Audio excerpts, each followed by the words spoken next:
말씀은 민수기 35장 9절부터 21절까지의 말씀입니다. 민수기 35장 9절부터 21절까지의 말씀입니다.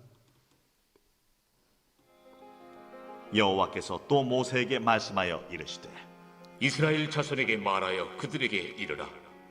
너희가 요단강을 건너 가나안 땅에 들어가거든 너희를 위하여 성읍을 도피성으로 정하여 부지 중에 살인한 자가 그리로 피하게 하라.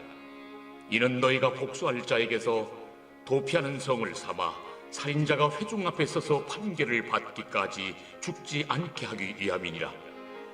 너희가 줄 성읍 중에 6을 도피성이 되게 하되 세 성읍은 요단 이쪽에 두고 세 성읍은 가나안 땅에 두어 도피성이 되게 하라.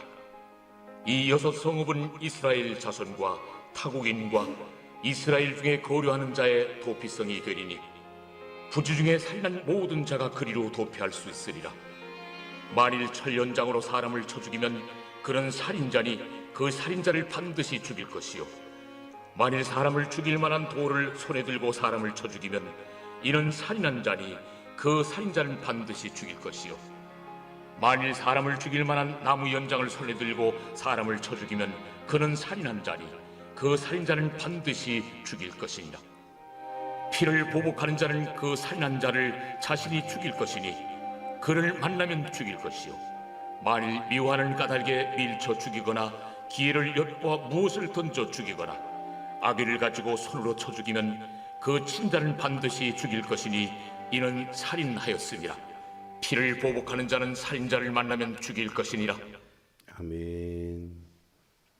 의학 드라마를 보면 의료진이 한 생명을 살리기 위해 끝까지 최선을 다하는 모습이 깊은 감동을 줍니다. 생명은 그만큼 소중한 것이죠. 한 사람의 목숨이 걸린 문제를 누구도 가볍게 생각해서는 안 됩니다. 하나님이 이스라엘에게 도피성을 주신 것도 생명을 지키시기 위해서였습니다. 또 생명을 고의로 해친 자에게는 엄중한 심판을 내리심으로써 생명의 가치를 절대 가볍게 여기지 않도록 하셨습니다. 레위인에게 허락하신 48개의 성읍 중에 6은요, 특별히 목적을 가지고 구별이 되었습니다. 하나님은 이 6성읍을 도피성으로 정하시고요, 부지 중에 살인을 저지른 사람에게 피난처로 제공하십니다.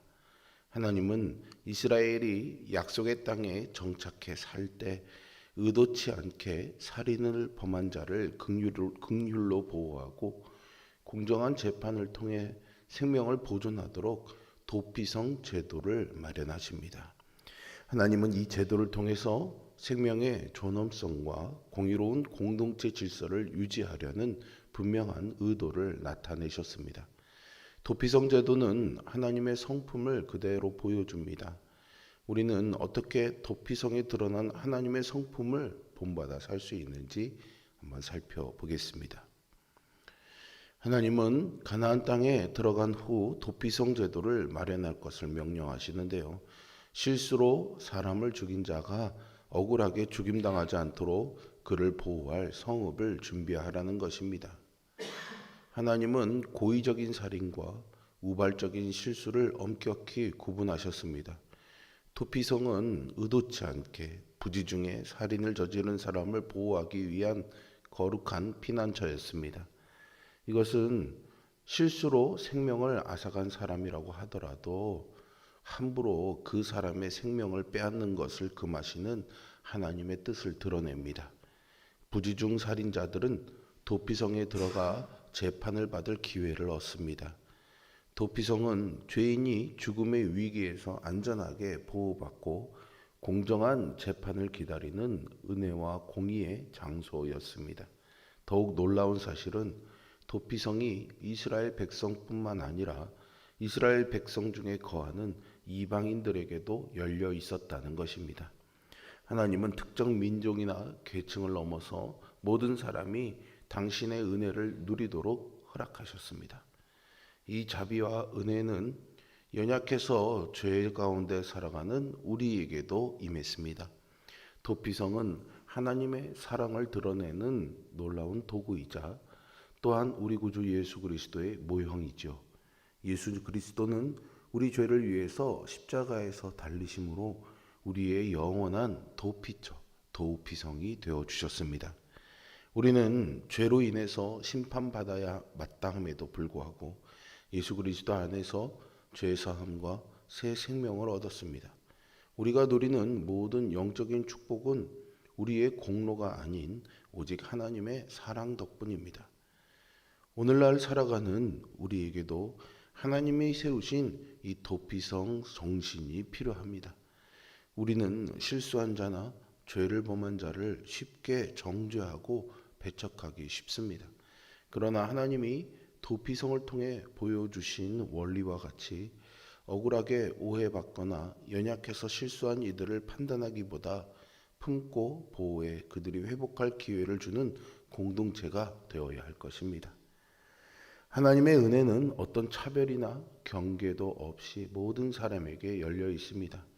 우리도 하나님의 긍휼을 실천해서 국적과 인종, 사회적 지위나 경제적인 배경과는 상관없이 모두가 공평하게 보호받고 도움을 받는 공동체를 만들어가야 합니다. 오늘 본문은 이어서 악의를 품고 의도적으로 사람의 생명을 빼앗는 행위를 엄격하게 처벌하도록 구별해서 16절, 18절 사이에서 명령하십니다. 쇠나 돌, 나무 등 살상 도구를 사용해서 살인을 저지른 행위는 고의적 살인으로 간주되었고 그에 합당한 죄의 대가를 치러야 했습니다. 하나님은 살해당한 피해자의 가족이나 친족에게 복수의 권한을 주시죠. 이는 단순히 유족의 원한을 해소하기 위한 것이 아니었습니다. 하나님은 피해자의 가족이 분노 때문에 더 크게 보복해서 다른 죄로 발전할 가능성을 엄격히 금하셨습니다. 살인자를 향한 가족이나 친족의 복수는 철저히 하나님의 정의를 실현하는 과정이어야 했습니다.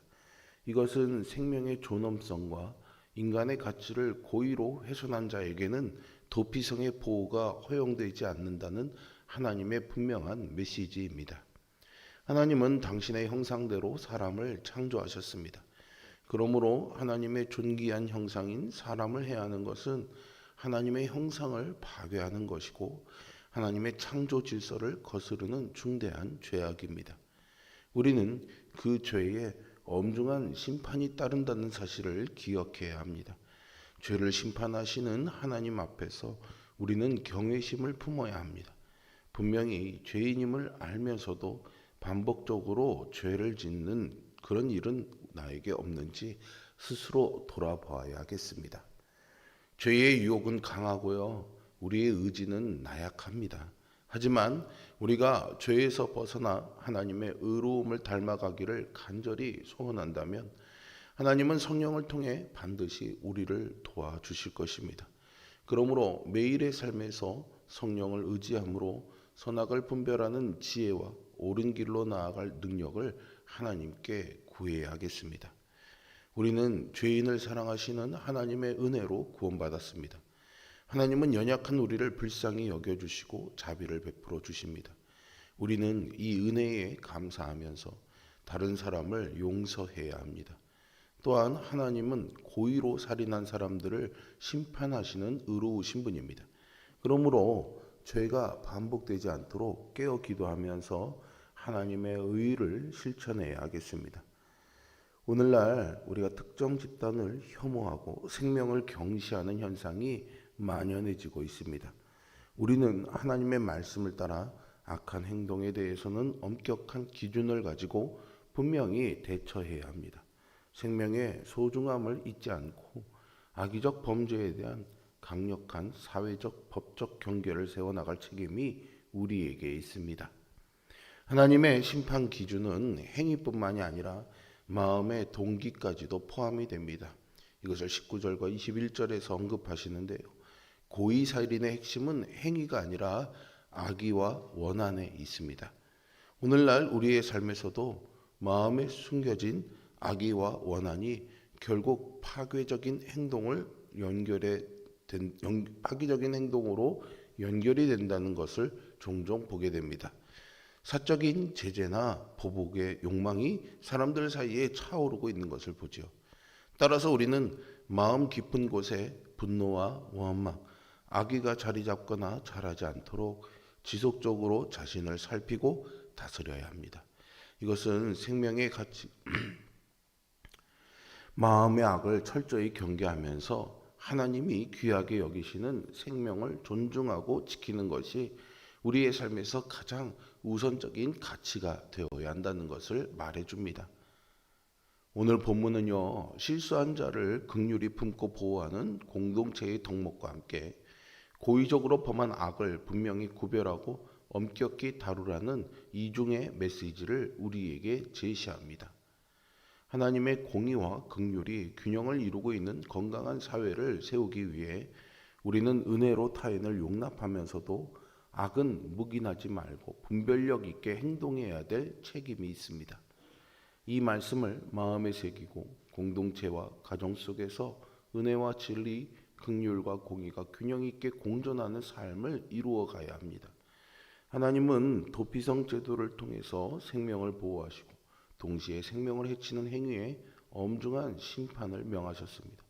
이것은 생명의 가치가 결코 가볍게 여겨져서는 안 된다는 하나님의 뜻을 보여줍니다. 성도는 육신의 생명뿐만 아니라 영혼의 생명도 소중히 여겨야 합니다. 미움과 악의가 아닌 사랑과 용서를 실천할 때 우리는 하나님이 원하시는 생명 사랑의 가치를 더욱 밝히 드러낼 수가 있는 것이겠죠. 오늘도 우리 모두가 이 하나님의 사랑을 기억하면서 오늘 하루의 삶에 우리를 긍휼히 품어주시지만 악은 용납하시지 않는 하나님의 공의로움을 기억하면서 하나님 앞에 말씀 따라 철저하게 순복하며 하나님이 우리에게 주신 이 생명 사랑의 가치를 이루어가며 살아갈 수 있기를 주님의 이름으로 축원드립니다. 기도하겠습니다. 신실하시고 사랑이 많으신 아버지 하나님, 뜻하지 않는 실수로 죄를 범한 자들을 긍휼히 여겨주시고 보호할 도피성을 마련해 주신 하나님의 은혜와 사랑이 예수 그리스도를 통해서 늘 죄악 가운데 있는 우리에게 긍휼로 오시는 은혜가 됨을 감사하며 찬양합니다. 그러나 그 하나님의 긍휼을 우리가 오만히 행동하여서 반복적으로 고의적으로 범한 죄까지도 하나님의 긍휼 앞에 들이미는 악한 일을 행하지 아니하도록 하나님 우리를 도우시고 보호하여 주시옵소서. 악에 대해서는 철저히 경계할 수 있도록 성령님 분별의 지혜를 허락하여 주시고 악을 멀리하는 결단의 용기를 허락하여 주시옵소서.